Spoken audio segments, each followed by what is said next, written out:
Citoyens et citoyennes du royaume des cieux, les princes, les princesses, les élus, les appelés et les fidèles, bonjour, bonsoir. Que la paix de notre Dieu le Père et la grâce de notre Seigneur Jésus-Christ soient avec vous. Me revoici, c'est votre frère, votre ami, Pasteur Jacques-Charles, qui est de retour dans la même perspective de continuer avec cette série d'études basées sur l'explication des mystères et des secrets du royaume des cieux en ce temps de la fin que nous appelons encore le 7e millénaire ou la 7e dispensation. Bienvenue à tous ceux qui nous ont rejoints cette semaine et nous vous accueillons très chaleureusement et nous sommes sûrs et certains que ce travail sera fait de concert en partageant nos vidéos avec vos proches, vos amis, et afin que la parole de Dieu s'accomplisse selon l'édit de notre Seigneur Jésus-Christ au Matthieu chapitre 24, qui dit que cette bonne nouvelle du royaume des cieux doit être prêchée dans le monde entier pour servir de témoignage à toutes les nations, et c'est alors que viendra la fin. À ne pas oublier que chacun de nous est appelé pour une mission spéciale et dans l'œuvre de Dieu. Certains sont appelés pour la manifestation de la puissance de Dieu, certains sont appelés pour l'enseignement de la vérité, pour l'explication des mystères, etc.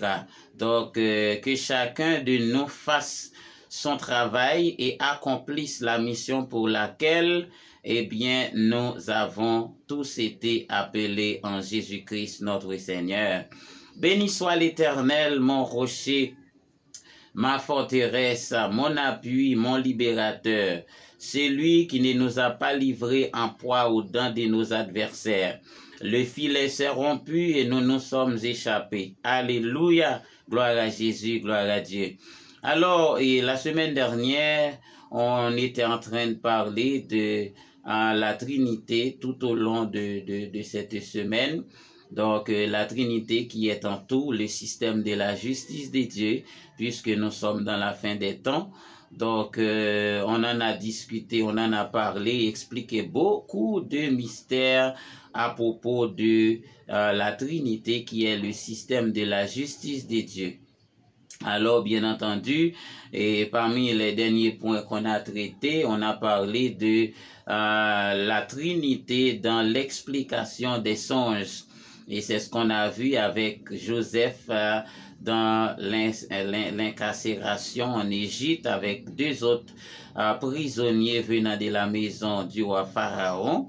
Donc, qui avaient eu chacun un rêve, un songe au cours de leur sommeil.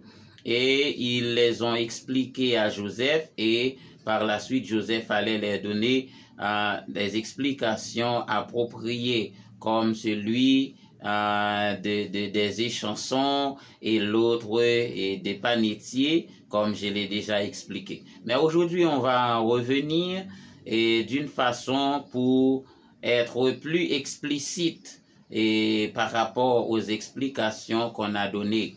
Donc, on va approfondir aussi votre connaissance à propos de l'explication des mystères dans les songes et par rapport à la justice de Dieu, au système de la justice de Dieu qui est la Trinité.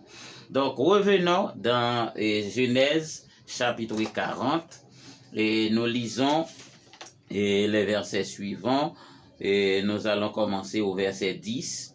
Et ce cep avait 3 sarments. Quand il eut poussé, sa fleur se développa et ses grappes donnèrent des raisins mûrs. La coupe de Pharaon était dans ma main. Je pris les raisins, je les pressai dans la coupe de Pharaon et je mis la coupe dans la main de Pharaon. Le verset 12, Joseph lui dit, en voici l'explication. Les 3 sarments sont 3 jours. Encore 3 jours et Pharaon relèvera ta tête et te rétablira dans ta charge. Tu mettras la coupe dans la main de Pharaon comme tu en avais l'habitude lorsque tu étais son échanson. Amen. Que Dieu daigne bénir cette parole pour l'édification et commune pour la sanctification de nos âmes en Jésus-Christ notre Seigneur. Alléluia, gloire à Dieu. Notre Père Céleste, nous te bénissons en ce moment. Bénis chaque viewer, chaque internaute, notre Dieu. Sois avec nous en ce moment, que ton esprit nous guide, que ton esprit ouvre les yeux de notre cœur afin que nous puissions comprendre les mystères et que nous ne soyons pas dans la confusion comme les autres. Oh notre Dieu, merci pour ton esprit, merci pour le Seigneur Jésus. Et nous t'en prions ainsi au nom du Père, du Fils et du Saint-Esprit. Amen. Gloire à Jésus. Ça, c'est une décision du système de la justice de Dieu. Au nom du Père, du Fils et du Saint-Esprit. Amen, amen, amen. Gloire à Dieu, gloire à Jésus. Voyez-vous ça? Parfois, on répète justement les rituels, on fait les rituels, mais sans avoir une connaissance approfondie de ce qu'on fait. Donc, on dit au nom du Père, du Fils et du Saint-Esprit, mais c'est tout simplement ça, on ne connaît pas vraiment et la vérité qui s'y cache. Et même le baptême qu'on fait au nom du Père, du Fils et du Saint-Esprit, on ne sait pas. Le savez-vous que les décisions solennelles devraient être faites au nom de la Trinité? C'est-à-dire, lorsque je dis les cérémonies, les décisions solennelles telles que le baptême, telles que le mariage, telles que les funérailles, tout ceci, oui, au nom de la Trinité.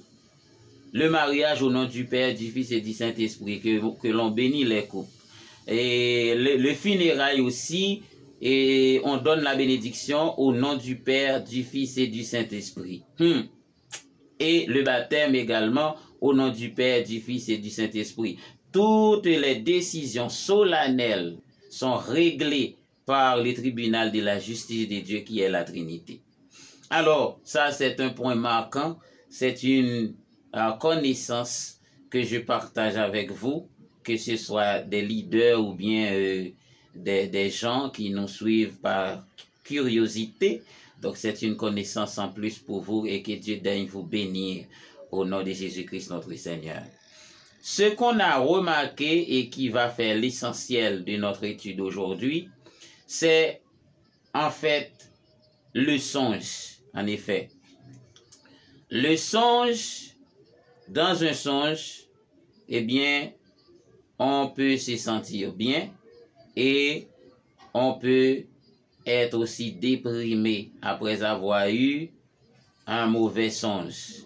C'est-à-dire, j'appelle encore en d'autres termes, les songes de mauvais augure. Il y a des songes du bien-être et du bonheur, et il y a des songes de mauvais augure. Donc, les songes du bien-être et du bonheur, on va voir ça tout de suite. Et par exemple, les songes de Joseph, dans un premier temps, qui a vu les 12 paquets d'herbes, les 11 qui tournaient autour de celui de Joseph, les 11 étoiles, la lune et le soleil qui se prosternent devant lui, ça c'était un songe du bien-être et du bonheur, ou bien du bonheur et du bien-être. Donc, à un moment ou d'autre dans la vie de Joseph, il a dû connaître ce moment heureux, ce moment extraordinaire, lorsqu'il était devenu gouverneur de l'Égypte. Amen. Gloire à Jésus. Après l'explication du songe de Pharaon. Donc, mes frères et sœurs, mes amis dans le Seigneur, on ne doit pas jouer avec le songe qu'on a. Well, le panetier a commis une grave erreur. Alors, c'était quoi? Joseph lui a dit, dans 3 jours, Pharaon te fera pendre. Pour l'autre, c'était un songe de bonheur. Dans 3 jours, il allait être rétabli dans ses fonctions. Donc maintenant, l'autre qui avait le songe des mauvais augures, qu'est-ce qu'il devait faire? Il devait demander à Joseph de lui aider. C'est tout simplement ce qu'il devait faire. Parfois, nous n'avons pas une petite chose qui s'appelle l'intelligence. Il nous manque de l'intelligence ou bien de la révélation. Celui qui peut plus, peut aussi moins. Qu'est-ce que je veux dire? Si Joseph a eu la capacité d'expliquer le songe, pour dire voici ce qui va se passer dans 3 jours pour toi et pour celui-ci, c'est-à-dire il a eu aussi la capacité de changer les choses. Ah, ça c'est un grand mystère. C'est cette connaissance, c'est cette intelligence que le roi Pharaon a eue après que Joseph lui a expliqué le songe qu'il a eu en voyant les 7 vaches bien grasses et les 7 vaches desséchées qui signifiaient les 7 années de famine et les 7 années d'abondance. Après avoir écouté les explications de Joseph, qu'avait fait le roi Pharaon, le Pharaon a dit, qui peut être comme ce type-là? Qui possède sa sagesse? Qui est parmi nous qui possède son intelligence? Qui peut être plus parmi nous que celui-ci, ce jeune garçon qui vient de m'expliquer le songe? Eh bien, c'est alors que le roi Pharaon allait donner à Joseph la 2e position du royaume. Il a dit à Joseph, eh bien, tu es en charge.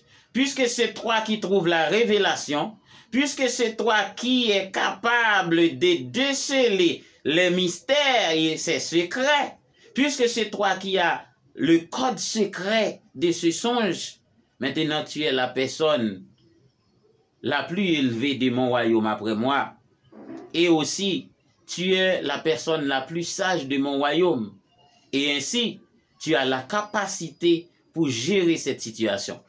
Et il a donné la responsabilité avec toute son entièreté à Joseph pour régler ses affaires, pour préparer pour le temps d'abondance, pour préparer pour le temps les 7 années de famine. Voici ce que l'intelligence peut nous aider à faire. Voici ce que l'intelligence peut nous aider à accomplir. Lorsque nous avons le bon sens, lorsque nous avons le jugement, lorsque nous avons la capacité de comprendre les choses, les mystères. Voyez-vous ça? Joseph en a expliqué au roi Pharaon et il a chargé Joseph de toutes ses responsabilités étant qu'un homme sage qui est capable de tout. Or, le panetier, on lui a expliqué les songes dans 3 jours qu'il allait être pendu.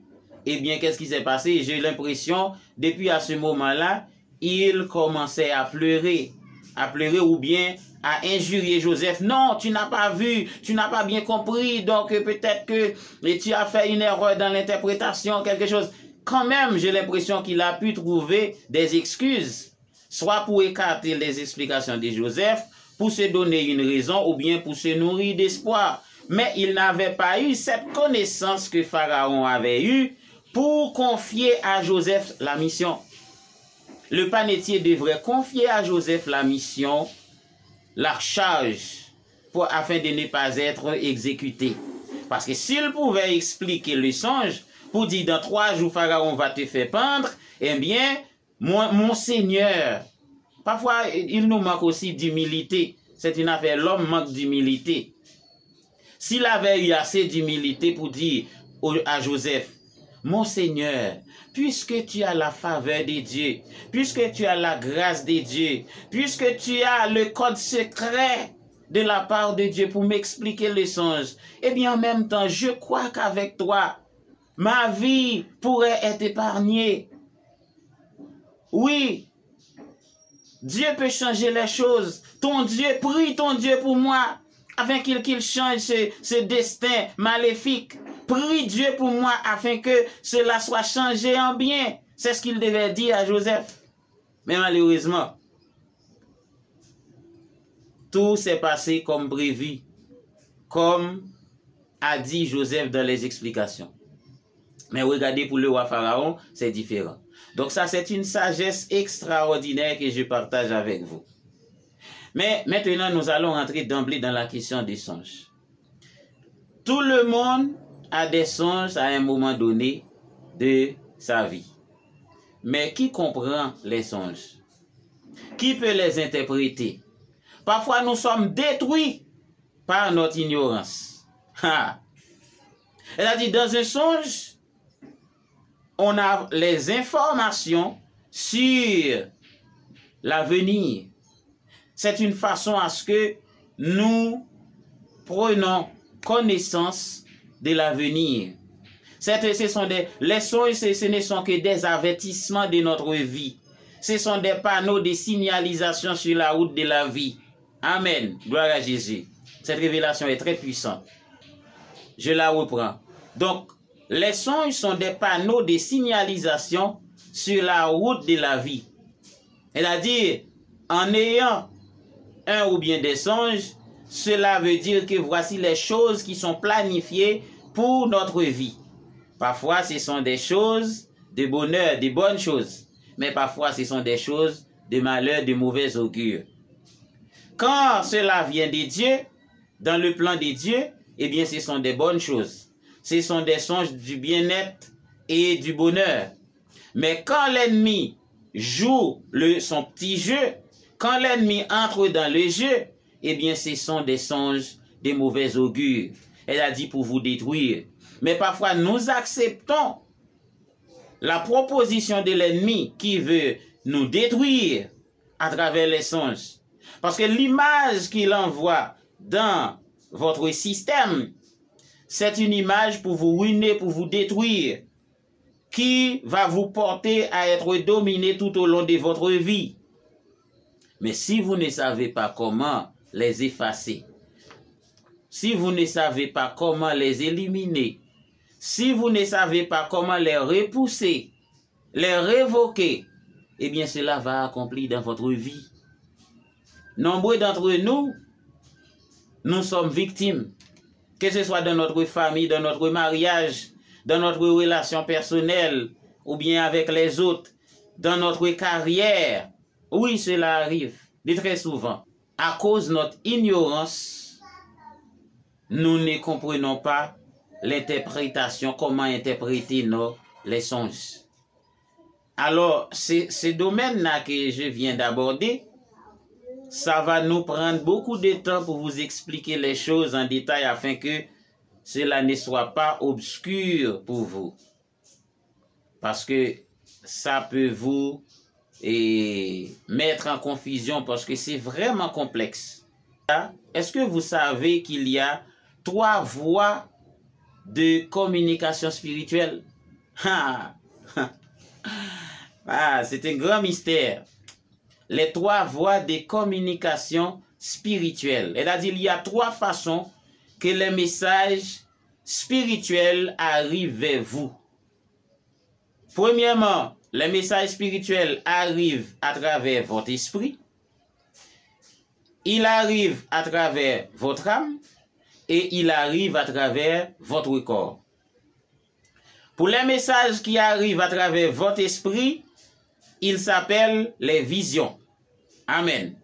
Elle a dit au moment où je vous parle, eh bien, le Seigneur pourrait ouvrir mes yeux et dans un autre monde, j'observe des tas de choses qui se passent en même temps que je vous parle.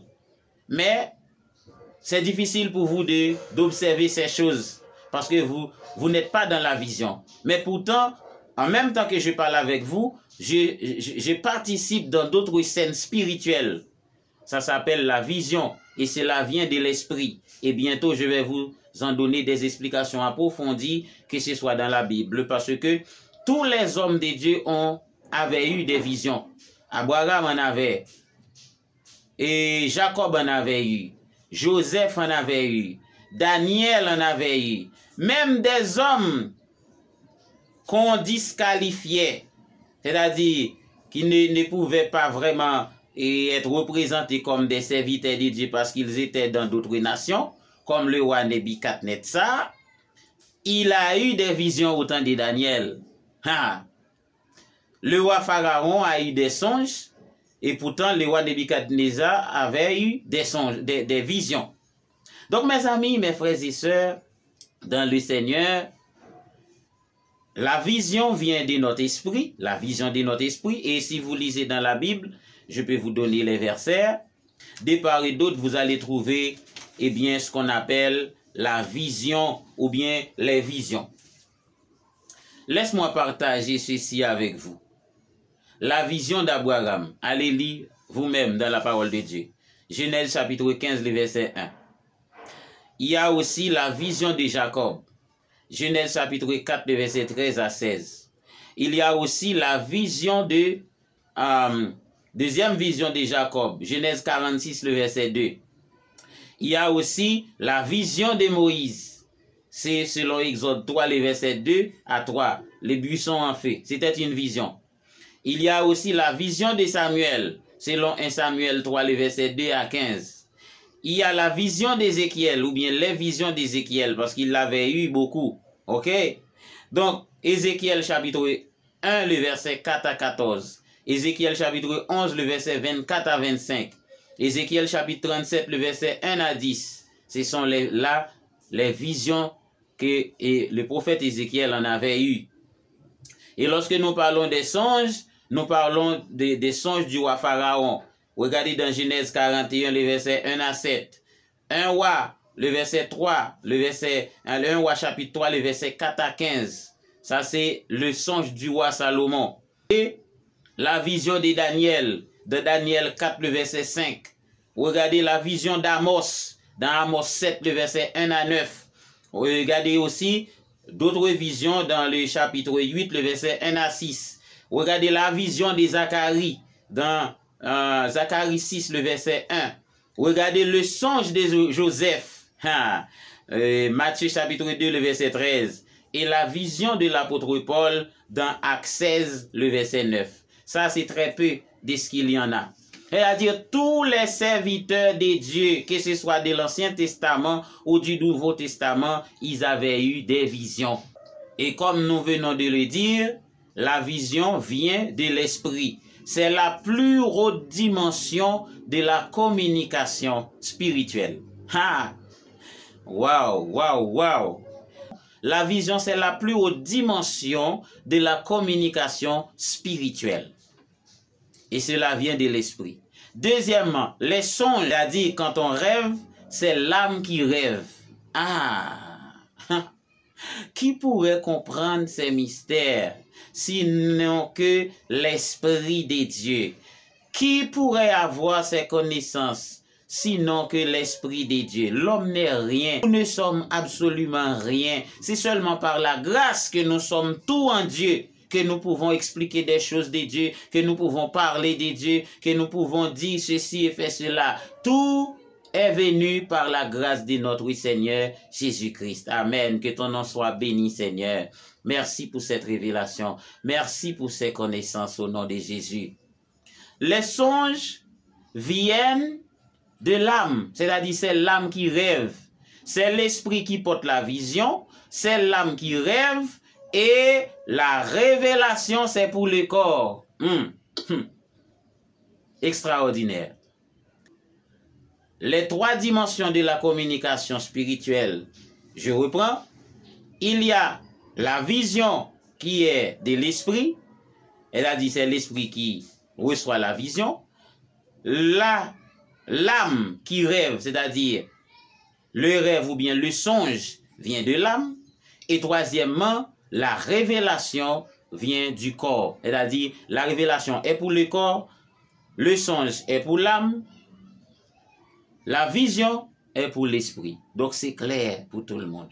Ça, il ne faut pas en faire la confusion. C'est une connaissance exacte et prenez ça ainsi. Si vous pouvez noter ça quelque part, eh bien allez-y et faites-le. Vision pour l'esprit, le songe pour l'âme et la révélation pour le corps. Amen. Gloire à Jésus. Gloire à Dieu. Des très grands mystères. Bientôt, je vais vous parler de l'esprit du mal. C'est-à-dire l'esprit qui est messager des songes de mauvais augure. Vous allez identifier ça. Restez avec nous, soyez fidèles et partagez nos vidéos. Encouragez d'autres bien-aimés à nous rejoindre pour assister à cette étude avec nous, qui est une bénédiction pour vous, pour votre famille, pour votre communauté, pour votre pays et pour le monde entier. Je vous aime dans le Seigneur et que Dieu vous bénisse et qu'il vous garde. Et à ne pas oublier que nous sommes à la fin des temps, donc il nous faut faire un travail pour le Seigneur, travailler pour le Seigneur, travailler, faire quelque chose pour le royaume de Dieu et votre récompense sera grande en Jésus-Christ notre Seigneur. C'était votre frère et votre ami, Pasteur Jacques Charles, qui vous dit au revoir et à très bientôt pour une autre étude. Tout le plaisir a été pour moi d'avoir été avec vous et je vous dis shalom, shalom et shalom.